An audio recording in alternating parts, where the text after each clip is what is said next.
In this video, I'll show you how to remove the radio of your Nissan Sentra 2013 to 2019 model. So you'll need a flathead screwdriver to start this job to remove the bezel that is surrounding the radio. Okay, you can also take a knife or something very slim. You're gonna insert it, you see, right over here and unclip this bezel.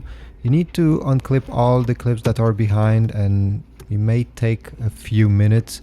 You need to go all the way around and pop it, you see, bit by bit. Don't go too fast, if not you're gonna break something.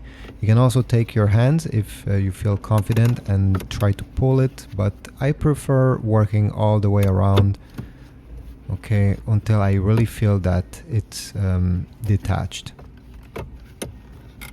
Alright, you see, now one side went out and the left side it's still there, okay, because this bezel has two hooks. I'll show you just in a few seconds what I mean by this, and simply by jiggling around it should unhook itself.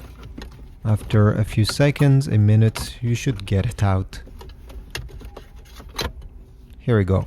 You see, this hook was getting stuck again and again. Anyway, now we don't need it.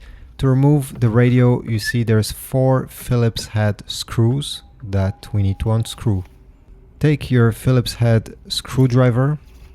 You may need an extension to get to those screws since they're deep inside.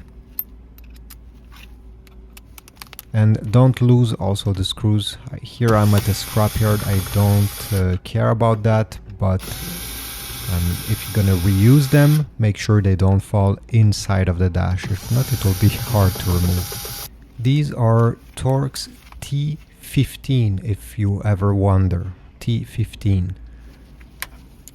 So you'll need to remove these and put these brackets on the new radio you're gonna insert in your dash. Therefore, it will be able to stay in place properly.